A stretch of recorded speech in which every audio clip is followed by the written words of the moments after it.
7월 5일 수요일도 예쁜 매일 말씀 함께하는 여러분 샬롬입니다. 오늘 함께 묵상할 말씀은요, 디도서 3장 8절부터 15절까지인데요. 바울이 디도에게 써보내는 편지의 마지막 부분입니다. 이 마지막 부분에서 개역개정에서는요, 굳세게 이 진리를 말하라고 이야기하고 있습니다. 킹 제임스 버전에는요, affirm constantly라고 얘기하고 있고요. NIV에서는 stress라고 이야기하고 있습니다. 그러니까 진리가 있는데 내가 이전까지 말한 것들이 진리의 내용인데 야, 그냥 사람들을 모아놓고 리더 세울 때 편하게 얘기해라, 이렇게 말하지 않는 거예요. 무슨 이야기냐면요, 이 진리인데 리더들에게 이것을 지켜야 되고 권면해야 되는데 이것을 말할 때 굳세게 담대하게 말해야 한다라는 거예요. 그러니까 이것을 말할 때 말하는 것에 대한 부담감이나 어려움이 있을 수 있다라는 것입니다. 이것을 어떻게 유추할 수 있냐면요, 8절 말씀을 보면 알 수 있습니다. 그러니까 이 진리를 얘기할 때 질문이 올 수도 있고 때로는 이것에 의한 논쟁이 있을 수도 있어. 근데 그래도 constantly하게 이야기해야 하는 거야 라고 말하고 있는 것입니다. 그렇지만 어리석은 변론, 그러니까 족보 이야기나 율법 이야기 같은 거, 그러니까 유대인들이 가지고 있는 생각의 틀은 벗어나지 않고 버릴 마음이 없으면서 하는 질문이나 다툼은 피하라고 말하고 있는 것입니다. 여러분, 이것은 단지 바울이 디도에게 편지를 써보내는 그 그레데 섬의 그 교회의 상황만에 국한되지는 않습니다. 지금 현재를 살고 있는 저와 여러분에게도 해당되는 것이고, 신약시대를 살았던, 그리고 구약시대를 살아가던 누구나의 사람들에게 해당되는 이야기입니다. 진리를 말한다는 것은 쉽지 않습니다. 때로는 부담이 있습니다. 때로는 포기해야 하는 것이 있습니다.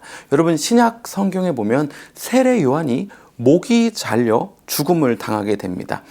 겉표면적으로는 헤롯 왕이 헤로디아의 딸 살로메에게 네가 원하는 거 뭐든지 들어줄게 라는 약속을 하게 되고, 살로메는 헤로디아에게 가서 엄마 그 뭘 얘기할까요? 얘기하니까 세례 요한의 목을 달라고 해라 라고 이야기한 것이 원인처럼 보여집니다. 하지만 사실 그 표면 아래를 살펴보면요, 그 상황 가운데 누구도 이 상황에 대해서 진리를 선포하지 않는 거예요. 생명의 중요함에 대해서 아무도 말하지 않는 거예요. 여러분, 어떤 상황이 원래는 펼쳐져야 합니까? 헤롯이 살로메에게 예끼, 어디서 사람 목을 선물로 달라고 얘기하는 거야? 너 누가 그런 생각하라 그랬어? 그런 생각 하면 안 되는 거고 말해서도 안 되는 거야 라고 가르쳐야 했겠죠. 아니면 그곳에 있는 신하들 중에 누구 한 명이라도 왕이여, 이것은 들어주면 안 되는 것입니다 라고 용기 내서 말해야 했었죠. 아니, 적어도 경비병이라도 저는 이 일을 할 수 없습니다. 춤춘 것 때문에 선물로 사람 목숨을 주는 그것에 제가 도구로 사용되고 싶지 않습니다라고 말했어야 했겠죠. 두려움을 이기고 때로는 잡을 잃거나 어쩌면 생명을 내어놓아야 할지 모르지만 이 진리를 말하는 사람이 그 공간에 한 명이라도 있었다면 이런 일은 일어나지 않았을 것입니다. 사랑하는 성도 여러분, 앞서 말씀드린 것처럼 우리 진리를 말하기 어려운 세상 가운데 살고 있습니다. 디도 때도 그랬고 세례 요한 때도 마찬가지입니다. 그럼에도 불구하고 저와 여러분은요, 진리를 선포해야 합니다. 진리를 배워야 하고요, 알아야 하고요, 살아내야 합니다. 살아낸다는 것은 우리의 입술로 고백하고 우리의 삶의 행동이 그 진리를 드러내는 삶을 constantly 하게 스트레스하면서 살아야 한다라는 것입니다. 이 진리를 탐구하고 배우고 추구하기 위해서 서로 질문을 주고받고 때로는 토론하고 함께 이야기하는 끝없는 시간이 반복될 수 있습니다. 그런데 오늘 바울이 이야기하는 것처럼 어리석은 변론이나 족보 이야기나 율법 이야기에서 나오는 그 토론은 멈춰야 합니다. 오늘 세례 요한 이야기에서 나오는 이 불필요한 다툼은 무엇이었을까요? 내가 왕이기 때문에 말한 것은 지켜야 해.